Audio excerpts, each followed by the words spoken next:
Yeah, very good morning. I myself, Kalyan. I'm the Chief Operating Officer and Subject Expert at Kingmakers IS Academy. So, first Nice of to all, meet you, I'm sir. very happy that we have contributed a part of in your part in your success. Yes. So, how do you feel right now? How do you feel about the success today? Sir, the biggest feeling is gratitude, I think, because Okay. there are so many individuals who have contributed to my journey, including my parents, my teachers. So the happiness on their faces is something that makes me very grateful. And also, there is some relief involved as well, because the process is very draining, very exhausting. And to be free of that finally is again a big relief. Of course, I do understand. Like the big relief I can see in your face. Yes, sir. So successfully, we have secured the All India rank of 367. So that's a very big thing. And since you're talking about your parents, how supportive were they? Like how did they handle the pressure, and were they be motivating you throughout your preparation times? Like how it went, like from the family side, how was the support? Sir, I've had the most supportive parents possible, and all kinds of support, because my both my parents are in higher education. They are aware of the process of Yes. how to study and everything. So, and my mother, being a professor of English, she used to help me a lot with sociology, which was my optional, and also the essay paper. And in terms of other kinds of support, like emotional support, also they were never trying to put extra pressure on me, or never showing me that their love was dependent on this fact that I should clear or something. The love and support was always unconditional, and on my low days they were always there to cheer me up and motivate me and give me refreshment or rejuvenation if I needed it. So, without their presence and their warmth in my life, it would have been very difficult to reach this place. Wonderful, wonderful to hear. The parents must be feeling very proud to hear such words from you. Their hard work and effort for the last few years, which has given the won the fruit today, and you have successfully cleared the exam. Nice. Okay. And Thank since you, sir. you're talking about the optionals, like your mom was helping you in the sociology. You have an engineering background, right, Vaishnav? If I'm not wrong, like I think electronics and telecommunication. Yes, sir. So yeah. How did you move to sociology? And is that thing like for the engineers, how sociology was connecting? Sir, firstly, sociology was actually a subject taught to us in our first semester of college. So Oh, that was where I got introduced to the subject. And then one of my friends who was pursuing her bachelor's in sociology arranged an activity called Gender Community Walks, where we okay. visit different parts of the city to see how people of different gender identities feel in that environment. So all of this ignited my interest in the subject even more. And then while exploring what optional I could take, so I found that sociology is not only interesting as a subject but also simple to understand even for people from other backgrounds and related to their surroundings and societal environment, etc. So that is how I chose this subject. And initially I watched some basic concept videos to just Okay. understand the theories, etc., and then I moved on to the standard reference materials. Fine.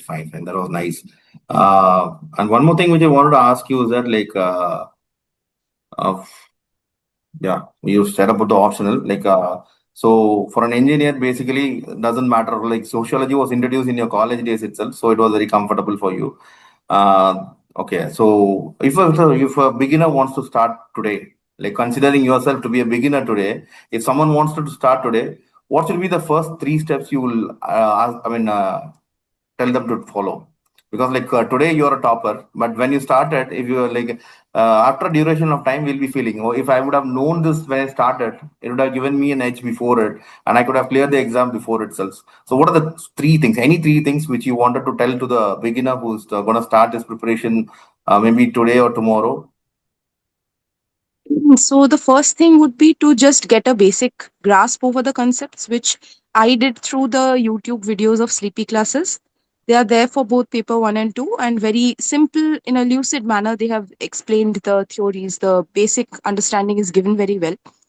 The second step would also be to watch some toppers strategy videos, because who have scored high marks in sociology. For example, I watched Jagrati Awasthi ma'am's videos. She was rank 2.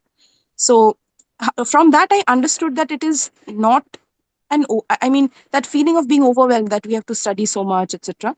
So that fear got reduced a little bit because she used a very few sources.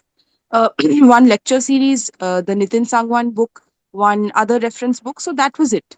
That gave me a kind of assurance that this is manageable. And the third step for the beginner, I would say, is to go through the syllabus word by word.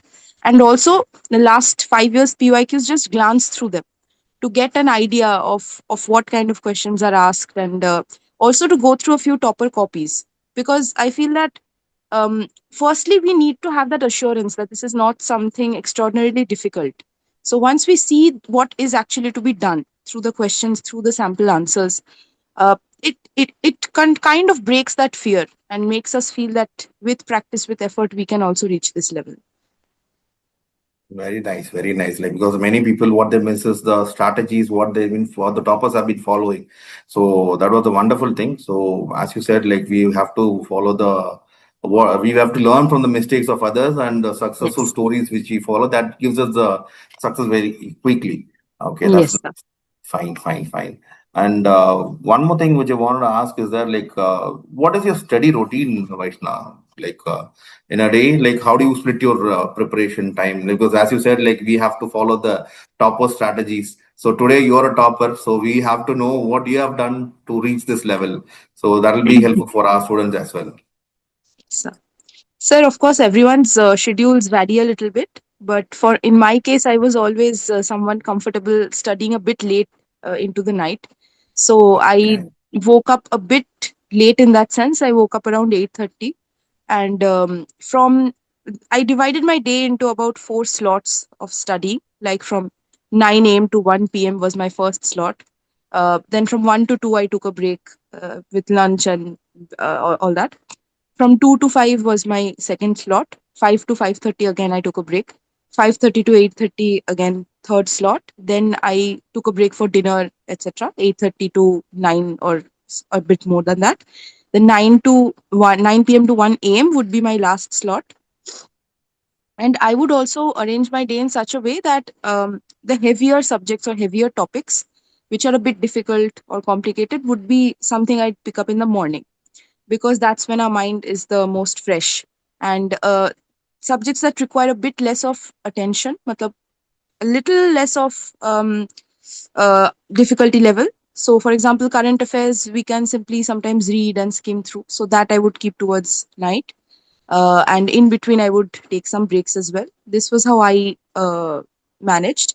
But yes, close to the exam, I did shift my schedule a bit towards the early morning, because there we have to be writing by the time it is 9 a.m. So waking up a bit earlier at 7, 6:30. But that was not what I did throughout. It was more an adjustment closer to the actual exam. Okay, Vaishnav. So, can you just tell me one more thing as well? Like, how did you balance prelims, mains, and interview preparation together? Because that is the major struggle which I mean the beginners face. At the initial stage, we'll be focusing more on the preliminary part. Like later on, we'll be regretting we should be focused. We should have focused more on the mains as well as the interview. So many candidates they take interview as a very lightly. So how did you manage all these three things and become a successful one? Sir, at least 1 year before the exam, like if I'm talking about 2027, then from January to December this year, or rather whatever time is left, I would advise the aspirants to take prelims and mains in an integrated manner. Like when I was doing my foundation, for example, so I always looked at previous year questions after class of both prelims and mains. So for example, chapter, if it is completed, like suppose we have studied geomorphology in geography, then I will look at its previous year questions in mains also. Like we get questions on continental drift, and I will try to write those questions. So just whenever you are studying some topic or some chapter, look at the PYQs and try to write them. Even if it's a poor answer, that practice should start at an early stage. And second, for prelims, I think if you are following some lecture, then anyway, PYQs will be solved in class. And if you're not, if you're studying on your own also, then also after completing some topic or chapter, look at the PYQs that have come. Now we can search online. We can also get compilation. So it will not be that difficult to find. On YouTube also, there are many PYQ solutions. So take prelims and mains in an integrated manner. Then what I did was from January to May the next year, I focused exclusively on prelims. I gave a good 5 months because MCQs are a bit uncomfortable area for me. I have not done very well in MCQ tests in the past, so I wanted to make sure I do my maximum effort for prelims. For some people, it takes less than that, but after 1 year of integrated preparation, I did 5 months of dedicated prelims based preparation. Then after prelims, of course, 3 months we have for mains, and it is definitely advisable that 70 to 80% of mains preparation should be done before prelims itself, like by December the last year. Because if someone is starting from scratch, then finishing the syllabus, revising, practicing answers, giving mock tests, doing PYQs, all that together in this 3 months is near impossible. So definitely a lot of the syllabus should be finished before prelims itself. And after that, of course, you can always do value addition, further revisions, further making short notes, writing answers in time, etc. For interview in particular, I started preparing for interview after mains itself, not before that. But definitely the current affairs which we read regularly, that reading habit of current affairs, of analyzing current affairs, that is a bit, that was something that helped. So that was something that is needed for the interview also, and throughout the preparation, anyway I did it. So definitely the interview is not something to be taken lightly. And since I scored 210, which is quite a good score, that pulled up my performance a lot. I would say that in mains I could have done much better, but at least in interview I compensated that to some extent, and that's why I secured this rank. So, and I would personally say that I did really work for the interview. Like, definitely it depends on that particular day, on other factors, but that does not mean that you should reduce your side of the effort. So I prepared my DAF thoroughly for every keyword, from home state to some hobby I have written, to my graduation subject, to my work experience. For every keyword I researched very thoroughly.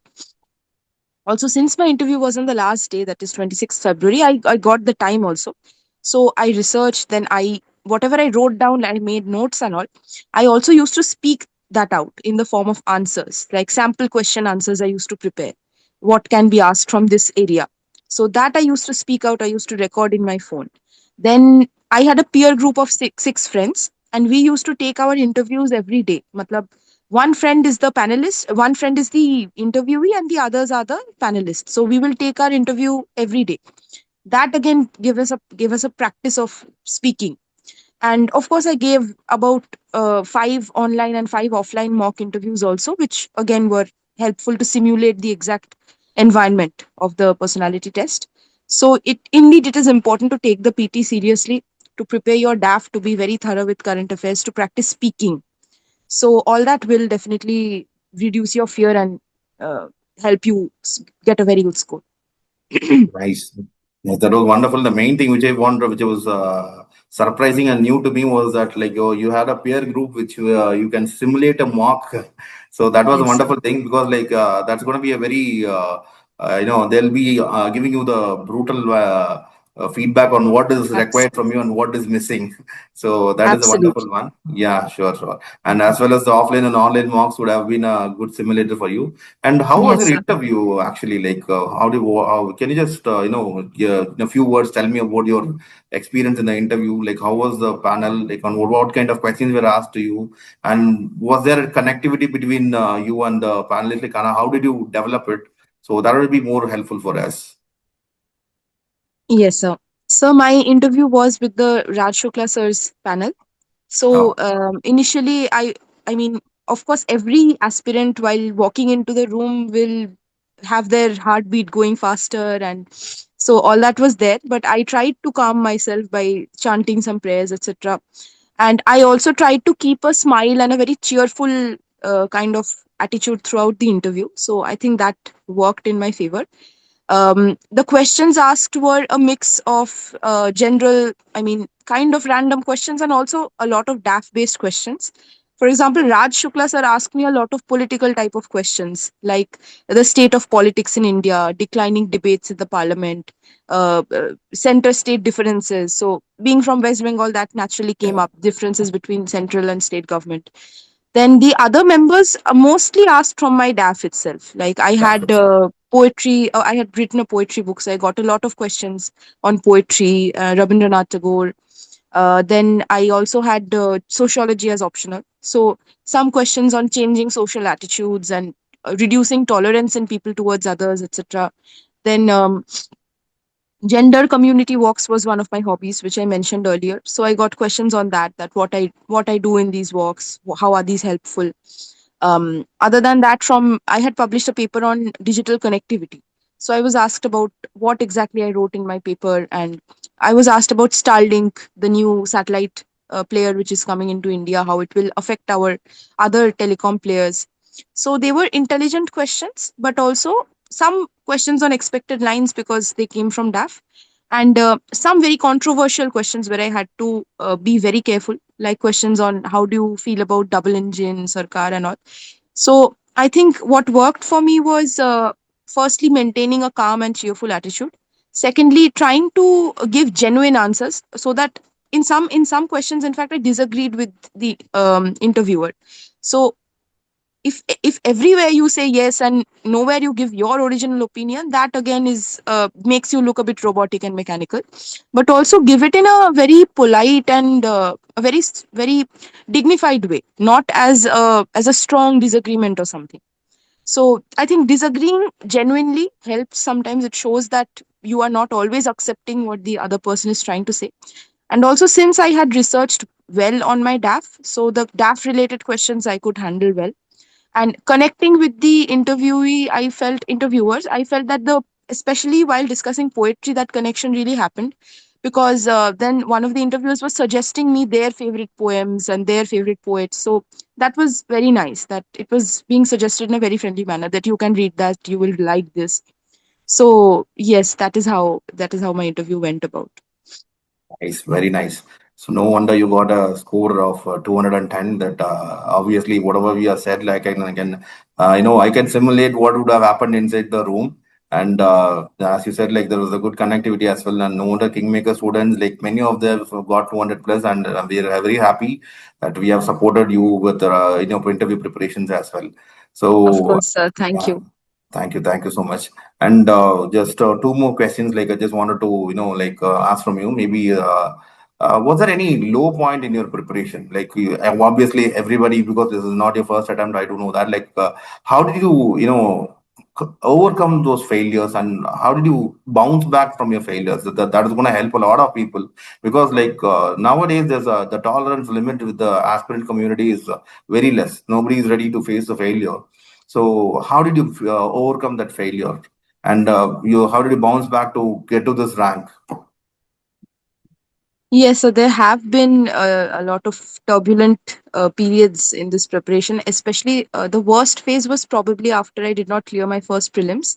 So, indeed, this was my second attempt. And the first time, actually, I would advise new aspirants that please at least have a basic level of preparation when you sit for the examination. Because the first time I appeared, it was with my job, and I had just started studying a few subjects here and there, some lectures. For some reason or the other, I felt like let me sit and get an experience of the examination. But that is not how one should sit for the exam. And nonetheless, like mostly I have done well in my academic career, be it in school or college. So I was not used to uh, failing, so to say. So when I did finally did, I could not clear the prelims. So I had a very low period for almost 3 months. I was very sad, and I was not my usual self. I was working at that time, so all my colleagues and friends also noticed that I had become very quiet, very withdrawn, did not want to interact with anyone. So that was a very difficult period in my life. And it was my parents and my closest friends, they absolutely went full throttle to bring me out of that dark phase. And that is when again I understood how unconditionally our parents love us. So they did want me to clear this exam, but their love and support was not dependent on that success. So they arranged for everything. They arranged for me to go home in between. They arranged for therapy sessions when I needed it. So that support definitely was something that was crucial for me to come out of that low phase. So also I would say that to aspirants and to those who are preparing, if you are facing some challenges and in terms of your mental health and whatever else, so don't keep it inside. I think the worst thing we can do is to bottle up everything and not share with anyone. So I really hope there are some people in your life you trust, whether it's your parents or your close friends, your siblings. So please speak it out with them. That is the best solution for I think for me, the speaking and the sharing. That is what finally helped me overcome the period I was suffering at that time.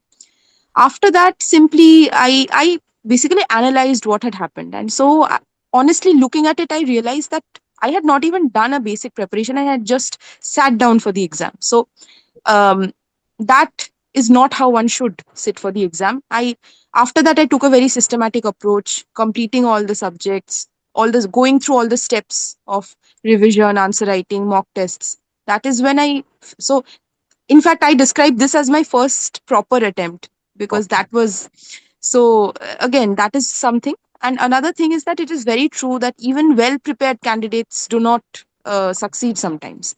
There are so many, even or even if they do succeed, they succeed at maybe two of the stages, but after the third stage they are not able to. So either you clear prelims and then you do not clear mains, or you do clear mains but you don't get a rank finally. So that is definitely a very difficult moment to process when you see your name not there in the list.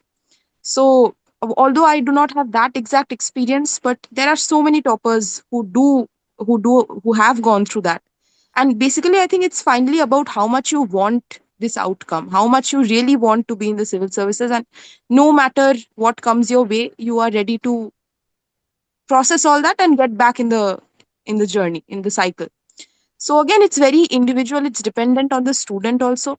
And I would also advise that it is something that you should yourself want. Like if it is something externally imposed on you, then probably it's going to be very difficult to sustain yourself during this journey.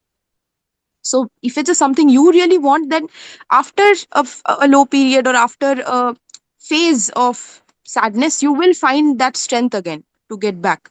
And of course, you do need external support for that as well.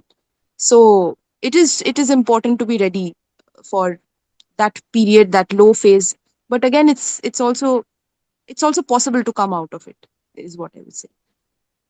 Wonderful, wonderful, Vaishnav. I can, feel what kind of pressure you have handled and how you have come back in a short way. If I want to tell you, like, what I understood is like, you just said like, don't keep it anything within yourself. Just speak it out to someone, and you should have at least one person who's trustworthy to whom we can share ourselves. And the third thing, what I wanted to is that like, obviously time is going to heal everything. Give the time, and obviously we'll gain the strength to come back.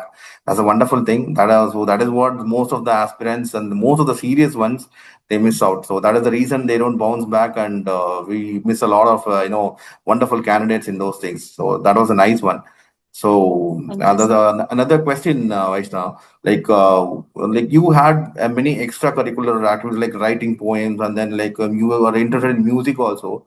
Like, were you doing that in during even in your preparation time, like, or was there a break with your extracurricular and hobbies? Like, how did you manage those things, and were you using it throughout your period, I mean, preparation as well, and how it helped in your UPSC preparation? So, can you just tell me about that?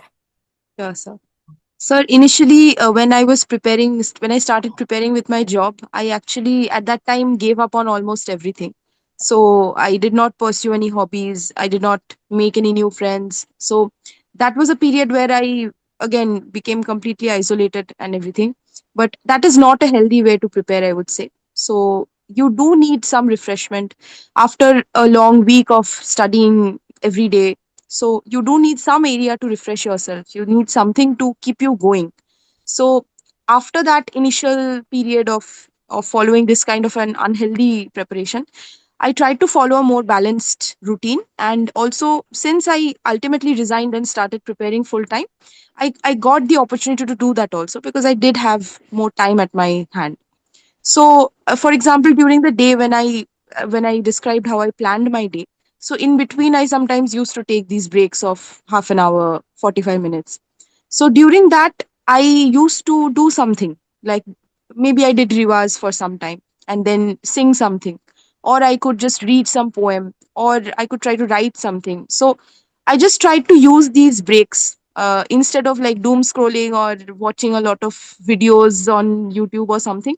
If someone spends some time pursuing their hobby, even for a short period, that can be firstly good for you because you that is your hobby, that is something that gives you rejuvenation.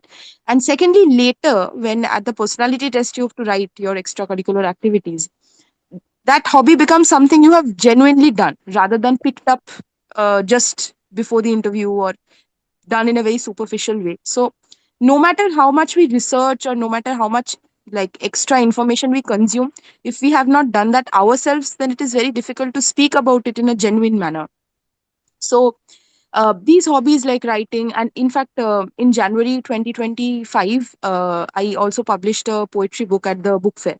So at that time, I Oh, did have to give some extra time to editing and formatting and all that. So it is a challenge, definitely. But I would also say that when time is short and when you have something extra to do, uh, it is also a very satisfying process when you ultimately can execute that.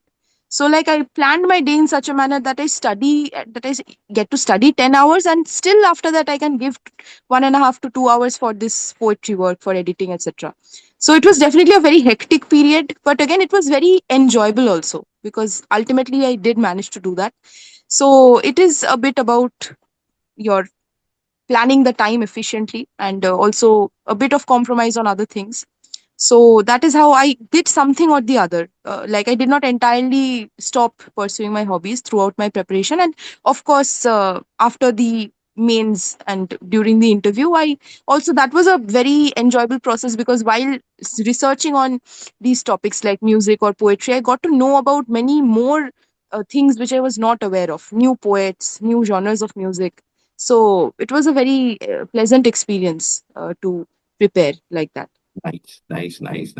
So that was something, many people don't do because like when you start UPSC preparation, people think that they have to turn into a saint and they have to, avoid all other activities, whatever they are doing, their likeliness, their hobbies, their friends. But since as a topper, when you're saying that we have to spend time for our interests and our hobbies as well, which is going to help us even in our preparation. That is the Yes, place where you actually recharge yourself. If not, like if I'm not wrong, so like because like at least in a day we spend around 8 to 12 hours for preparation. But then like what we do as a real person, like we wanted to do something which we like. So that was a wonderful one, and thank you. That will be very much helpful for your juniors who are from Kingmakers who are gonna give this exam this year. So and of again, for course. your juniors, like I just wanted to ask you, like, since the prelims, upcoming prelims is there, tell me the five most things which you will never miss for your prelims examination. The like 50 days are there, and the last 50 days strategy, as well as at least this five things I will never miss for the prelims. So for prelims, the I think first, if I'm to say, then the most important thing is revision and structured revision. I would say, especially in the last few days, we scramble for new content sometimes, new sources, new material. But if we do not revise what we have already studied, then it is going to be very difficult. So, so please focus on revising what you have already studied rather than looking for new sources or new content. That is one. Second, I would say thorough analysis and solving of PYQs. If you have already done them once, do them again, because PYQs tell us a lot of things. The most important areas to focus on, the language in which UPSC asks questions, how to get better in elimination. Some questions are directly repeated, like Araghata in prelims 2025. So, second would be PYQs. And third would, of course, I would say that current affairs are, of course, very important, but do not neglect your static for that. So, first be thorough with the static, then one source, any one magazine or any one single teacher you have followed for current affairs, definitely keep revising that again and integrate that with static. Like when you are revising polity, then you can visit that index of current affairs for polity and integrate it like that. Fourth, I would say is, of course, consistency is very important at this period. Every single day becomes important in this when exam is this close. So you will have to increase your hours at this stage. 11, 12 hours is something you should be able to pull off, and with proper dedicated attention. It shouldn't be just, I mean, hours for the sake of it. And fifth, I would say that also again use a small kind of reward mechanism, because suppose when you do complete your targets, when you do finish what you were meant to for the entire week or even for a day, so use something small to just pat yourself on the back. That can be like eating your favorite food, or maybe watching some music video you wanted to watch but you were not watching because of this time pressure. So that again will keep you going and motivated. And what I did was, also we had a group of in Telegram where we used to post our targets every day. So there also, when I posted my targets and when I wrote that yes, I've completed, so other friends used to encourage me a lot and say that yes, we are very happy that you are very proud that you are doing this, you are completing your targets. So that was for me, that was a reward mechanism. So this is how, and all the very best to the students appearing in the upcoming prelims. All my best wishes to you. Thank you, Vaishnav. That was wonderful having with you. One last thing, if you don't mind, there's going to be just a rapid one. Like Sure. two things I wanted to ask is like one book which is very important, which is that should be an every aspirant must read. That one book which you wanted to say. Sir, in general, for academic books, of course, there are many standard books, but I would actually want to suggest a slightly different book. So this is actually about 10 women officers by Rajni Sekhri Sibal. So it is Okay. a book which talks about women officers in the IAS, in the IPS, and other central civil services who have accomplished incredible things, like going against the stereotypes, coming up with innovative ideas. So those are, firstly, they will inspire you a lot. They will bring this idea of gender equality in your mind, and also you can use them in even your ethics and essay. So I would suggest that please, even new aspirants can go through that book, because it is very inspiring to know about what these officers have done. I myself enjoyed reading the book a lot. Okay. Okay. And one mistake which you will ask aspirants to avoid. Any one mistake which commonly is done by many aspirants, which maybe you would have done it in the initial stages, which you would like to avoid.